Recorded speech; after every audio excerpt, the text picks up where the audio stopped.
About 3 videos ago, I loaded up a USA-Mexico rivalry video that got 0 dislikes, 0 thumbs down, because we don't like thumbs down. Fantastic. I pat myself on the back. Nice work. This last video I did about USA-Mexico got 11 thumbs down, and I'm like, wait a minute. There was nothing there that was erroneous. People didn't like something I said, so I checked the comments, and people were upset that I said Greg Berhalter, with this window, is likely going to look at the players that helped beat Mexico the last time. Leggett, Acosta, Christian Roldan, that group of guys that, you know, people don't want to see, and maybe we shouldn't. Maybe they should be jettisoned here very soon. I also said at the end of the program, when I was watching Ricardo Pepi, that Jesus Ferreira was impressive. I wouldn't be surprised if he got in. I said Joe Scali would get in. So everything I said in that video was accurate. Now, I'm not here throwing too many opinions. I'm kind of like looking it through this lens. We're going to argue about who should get called up. By the way, roster call-ups, you're always, you're like terrified because you know it's gonna bend people out of shape, which I don't think it's doing in many other places right now, but I understand it. But it's okay that we have differing opinions, which neither can be proven right, to be honest. But we've got to be real about it. And I think that's, you're going to drive yourself batty. I am just telling you as it is. I am someone who will give you the information that you will eventually hear before you hear it, which is what I did. So we'll talk about it. Would I have picked this 25-man squad? Probably not. Do I want to see Reggie Cannon? No, I don't think so. Would I have picked Sebastian Leggett? Probably not. Based on Kellen Acosta's performance last time, probably not, but maybe because, you know, he did play well against Mexico. So this is what Greg Berhalter was looking at. He was looking at the team that did well against Mexico in the Gold Cup, which was physical, athletic, demanding, and he is trying to revisit that, to relive that. This is that squad is very telling. So when I saw it, I nodded my head and said, yep, that's about right. That's what he was going to do. Do I feel comfortable with this team? Not in particular. I worry that this could be a 2-point window for the United States. And we're going to preview it, and we're going to talk about the 25-man roster here on the Soccer OG. Check out the Soccer OG podcast. You will hear everything about this roster was told beforehand on this podcast with Casey Keller, as well as Mariano Trujillo, where all podcasts are available, the Soccer OG podcast. And also, a new podcast coming out Sunday with Felipe Cardenas of The Athletic. And we'll talk a little bit more, and we'll be in Cincinnati. We'll see you there. Oh, please subscribe and like. No dislikes. We live in Thumbs Up City. We don't like going down to Thumbs Down City now. Because that place, people are a little odd down. Thumbs up. We're a lot happier here. Okay, so this is the 25-man roster. Sean Johnson, Zach Steffen, Matt Turner, the goalkeepers. Sean Johnson's rekindled here. Ethan Horvath's not playing. Defenders, Reggie Cannon, Mark McKenzie, Chris Richards, Anthony Robinson, Miles Robinson, Joe Scali, Sam Vines, DeAndre Yedlin, Walker Zimmerman. Okay, we knew Serginho Dest wasn't going to play. The big surprise here, we'll get into that about John Brooks. Midfielders, Kellen Acosta, Tyler Adams, Gianluca Busio, Sebastian Leggett, Mark McKenzie, Yunus Musa, Christian Roldan. Forwards, Brendan Aronson, Paul Arriola, Jesus Ferreira, Ricardo Pepi, the only true number 9, Christian Pulisic, great news there, and Tim Weah. 25, maybe a couple guys go after the Mexico game. It's a different window here. There's an extra day between games, so you might see a lot of similarities. Mexico and then Jamaica away at the office. Mexico, obviously, in Cincinnati. That's what lies ahead here for the U.S. And let's talk about the guys that weren't on the squad that I think tore people up. I will start with Josh Sargent. Another story that I told you before it happened. I could see Josh Sargent and the rot that was setting in Norwich. And here, 3-4 weeks ago, I told you he wasn't going to make the October window, and now he's out of the picture altogether. Jordan Pefok, no. Jossie Zardes, injured. Matthew Hoppe, who I campaigned for because he was on the squad. He was on the field against Mexico in the Gold Cup final. Big, strong, athletic. not in there at all. We talked about John Brooks and then Luca Della Torre. John Brooks, will start with, had a really interesting statement. He said, "In life and in soccer, nothing is ever handed to you, nor should it be. Decision to leave me out is not surprising." He would go on, Greg Berhalter would document it and respond to it. It looks like John Brooks is going through some things with the coaching staff, but the coaching staff has his back with that statement. Chris Richards also said something about being very careful, directed to Ricardo Pepi, about the club. It's a big decision. Make the right one. And Ricardo Pepi, obviously a huge decision on the horizon about where he goes. Maybe he stays at FC Dallas, and we shouldn't freak out if that's the case. Wait for the right club. Wait for the right moment. Really nice that our players are coming out and responding that way. That is two class acts. Chris Richards, John Brooks. They're in our camp. That's good news before we've even kicked the ball in November. So Brooks has been playing a little bit of a back three on the left side. Things have been going great at Wolfsburg. I'm surprised he wasn't in here. I thought he would get a bounce back. Mark McKenzie, a lot of people, why? He's not playing in his Belgian club, Genk. But he was there. He is big, strong, athletic, cover the entire back line. That's what they want to do against Mexico. So you said on the podcast, they are hoping that Mexico comes out with an older team, which they did, and really works them with the athleticism, the pace, and all the other variables that might come in. Luca Della Torre, I like him. He's a good player, but the reaction is insane. People are acting like this is Andres Iniesta. Maybe he is, but nobody can determine that based on what we have seen. 13 minutes against Jamaica, everyone's saying he looked great. I get it. Jamaica was dead tired. It would have been hard not to look good in those 13 minutes, but he did. He plays at Heracles, and I want to talk about the Dutch league because it's not a good league. It's not. You have Ajax, which is a great story.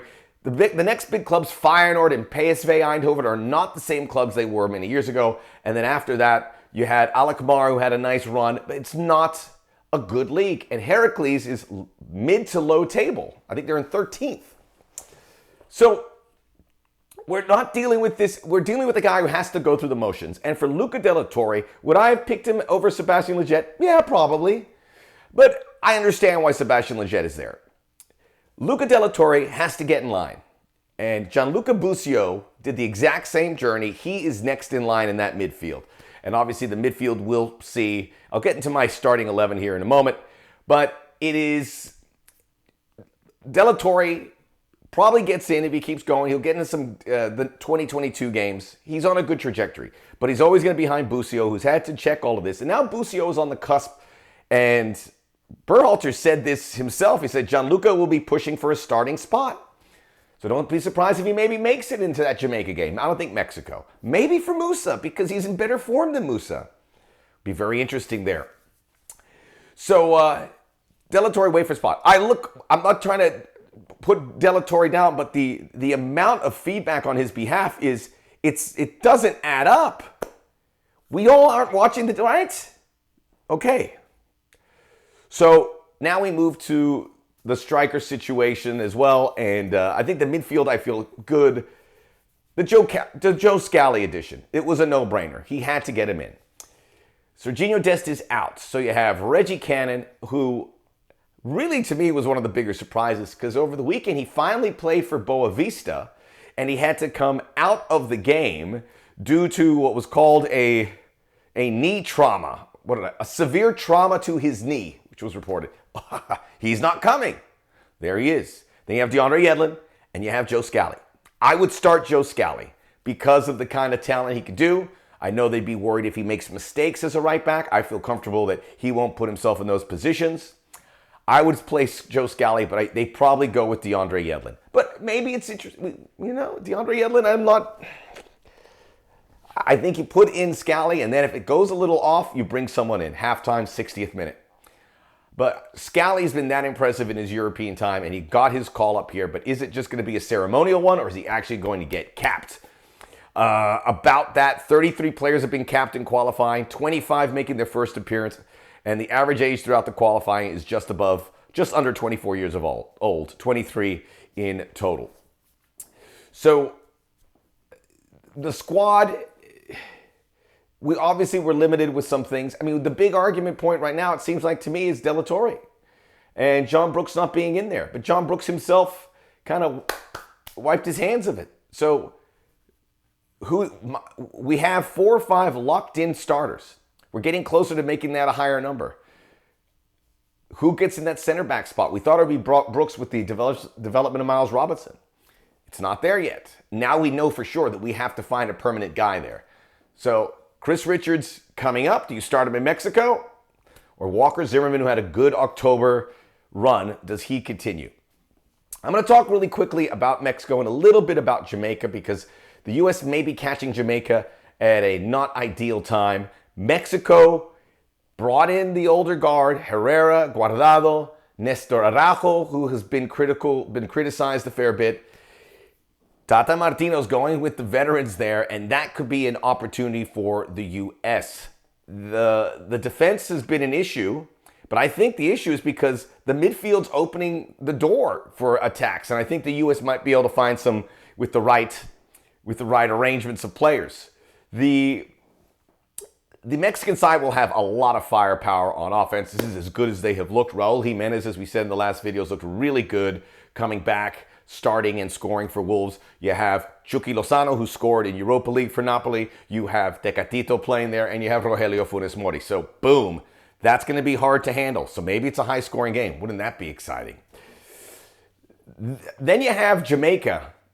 Jamaica will be bringing in Leon Bailey, Michael Antonio, who weren't there before, and Jamaica's kept their head above water. They're coming off a win at Honduras. They haven't lost their last 2. They tied Jamaica at their last game there at the National Stadium. The Office down in Kingston.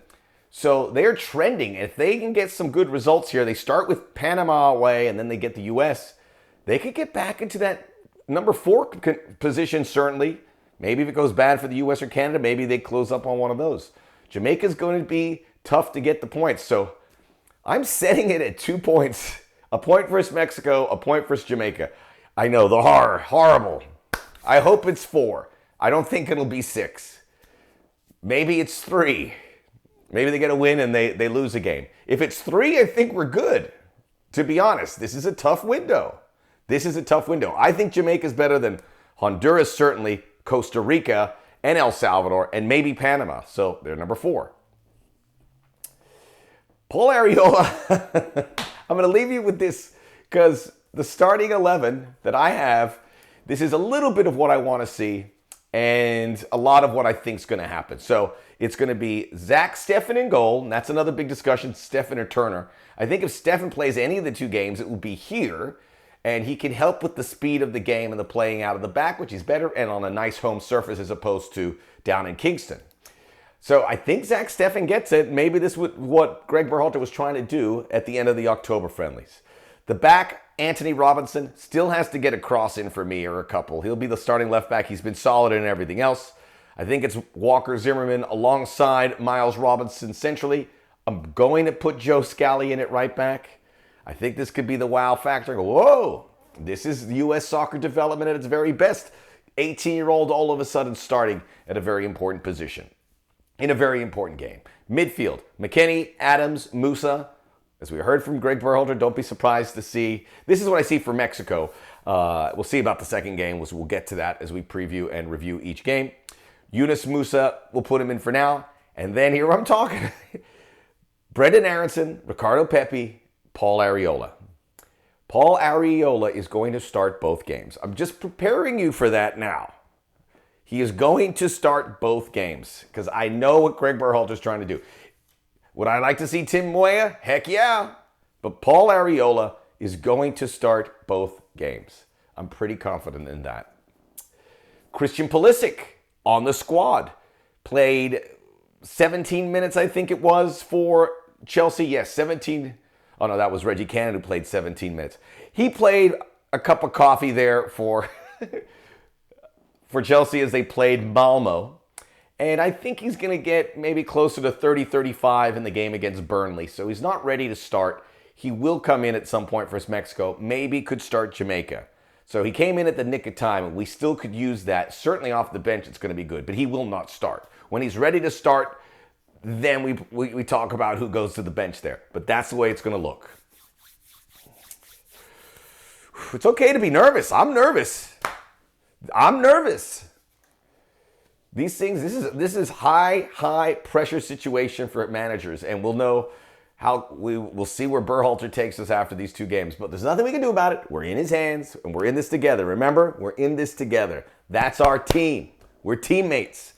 Subscribe. And the podcast.